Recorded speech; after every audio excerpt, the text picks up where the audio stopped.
जय हिंद दोस्तों। डिस्क्लेमर पढ़ लीजिएगा, मैं सेबी पंजीकृत सलाहकार नहीं हूं। दोस्तों बात करेंगे आज, बहुत दिन के बाद आप लोग कमेंट कर रहे थे रतन इंडिया पावर के बारे में। 8 रुपये 61 पैसे करेंट प्राइस का ट्रेड करता हुआ दिख रहा है। 1 पैसे का इसका टिक साइज है।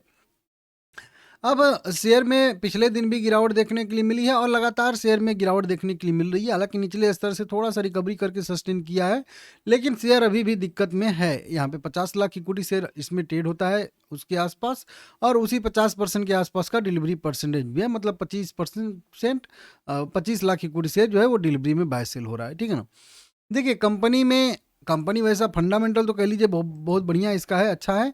जैसे अगर इसका प्राइस और इसका बुक वैल्यू दोनों देखेंगे तो लगभग सेम आपको दिखेगा। मतलब एक्चुअल वैल्यूएशन पे कंपनी अपने मिल रही है। मतलब जो बुक में इसकी वैल्यू है वहीं जो है मार्केट में भी वैल्यू ट्रेड कर रही है। डिफरेंस कुछ भी नहीं है। 34 के पी पे मिल रही है। 4-4.5 हजार करोड़ रुपए के आसपास का अब इसका मार्केट कैप आ चुका है, जो कि पहले 10 हजार करोड़ रुपए के आसपास का इसका मार्केट कैप हुआ करता था।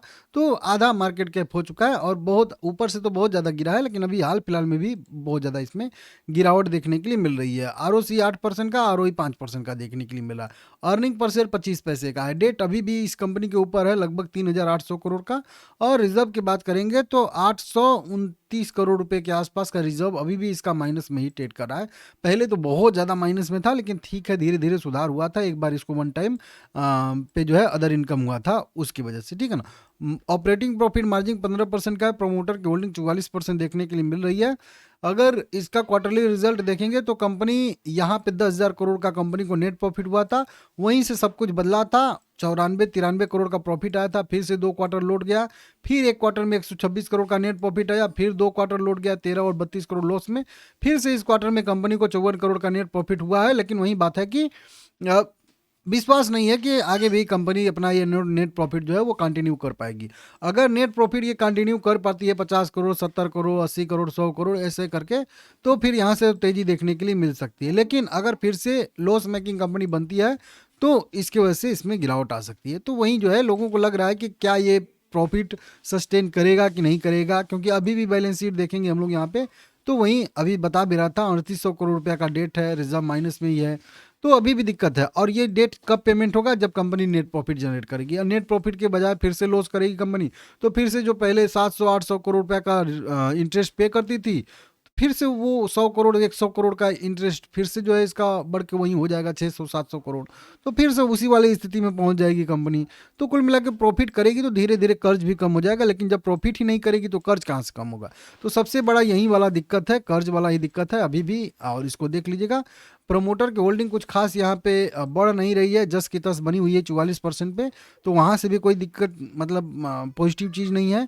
एफआईआई की होल्डिंग 5% के आसपास स्टेबल है। डीआईआई की होल्डिंग भी 5% के आसपास स्टेबल है।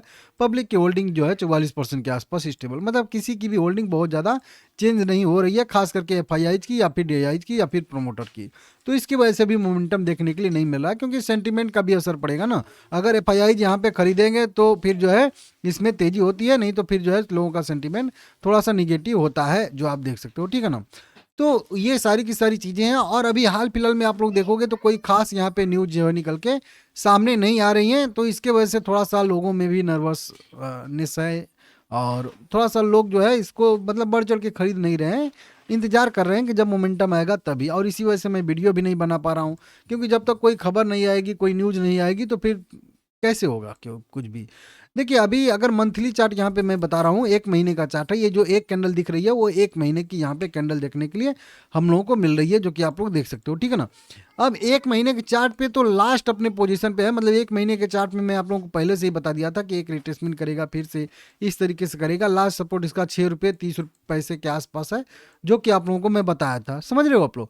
तो यहाँ तक अभी भी मेरा व्यू है कि शायद से आने की कोशिश करे 6 रुपये 20 पैसे तक, जो कि अभी भी करंट लेवल से अगर हम लोग देखेंगे तो यहाँ पे 25-30% की गिरावट, हाँ 30% के 25% की गिरावट की संभावना अभी भी है। तो मैं बोलूँगा कि अभी भी इसमें मेरे हिसाब से इंतजार ही करना चाहिए, क्योंकि अभी मेरा भी इसमें आने वाले कम से कम 6 महीने तो मान के चलिए कि साइडवेज का ही है। ठीक है ना।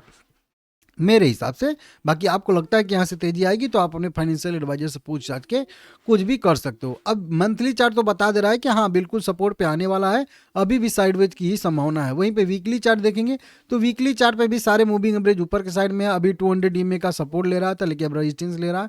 यहाँ से अभी भी वही दिख रहा है कि जब तक ₹9.5 का लेवल, ये वाला ₹9.50 का लेवल जो है ऊपर ब्रेक करके सस्टेन ना करे तब तक इसमें तेजी के साइड में अभी नहीं जाना चाहिए। तो वीकली चार्ट भी थोड़ा सा निगेटिव ही साउंड कर रहा है, वो भी निगेटिव ही बता रहा है। वहीं पे अगर डेली चार्ट की बात करेंगे तो डेली चार्ट भी वही चीज़ बता रहा है कि अभी डेली चार्ट पे भी निगेटिव है। हालांकि डेली चार्ट की बात करेंगे तो यहाँ पे एक हम लोगों का फिबोनाची का सपोर्ट है, तो डेली चार्ट के हिसाब से अगर आप चाहें तो यहाँ पे एक सपोर्ट ड्रॉ करेंगे ये वाले सपोर्ट पे, तो ₹8.30 पे एक छोटा सा सपोर्ट है। तो इस सपोर्ट के हिसाब से आप चाहें तो यहाँ पे छोटा सा एंट्री करके लो के नीचे का एक स्टॉप लॉस फॉलो करेंगे तो 72 पॉइंट का स्टॉप लॉस बनेगा। और ऊपर की साइड में या तो आप इसी ₹10 के टारगेट के लिए जा सकते हैं, या फिर थोड़ा सा बड़ा टारगेट के लिए जाएंगे तो वहीं कह लीजिए ₹10.5 के टारगेट के लिए आप लोग यहाँ पे जा सकते हैं। तो यहीं पे एक छोटा सा कह लीजिए ₹10.5 के टारगेट के लिए या ₹9.5 के टारगेट के लिए 8.30 के लेवल के हर डिप पे एंट्री का एक पॉइंट बनेगा और नीचे जो है वहीं ₹8 के नीचे का स्टॉप लॉस फॉलो कर लेंगे। तो ये मेरा छोटा सा भी इसमें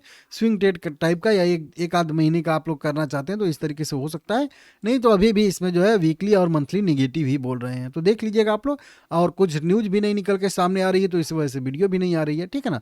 बाकी आप चैनल सब्सक्राइब करके रख लीजिएगा, जब भी कोई अपडेट आएगा इंपॉर्टेंट या जब भी कोई सिचुएशन बदलेगी मैं आप लोगों को अपडेट दूंगा, ठीक है ना। लाइक करिएगा, चैनल को सब्सक्राइब करिएगा, और जब खास करके ₹9.5 का लेवल अगर कभी ब्रेक हो जाए और मुझे ना पता चले तो आप लोग कमेंट करके जरूर बताइएगा, ठीक है ना। ये आप सबकी जिम्मेदारी है, ध्यान दीजिएगा।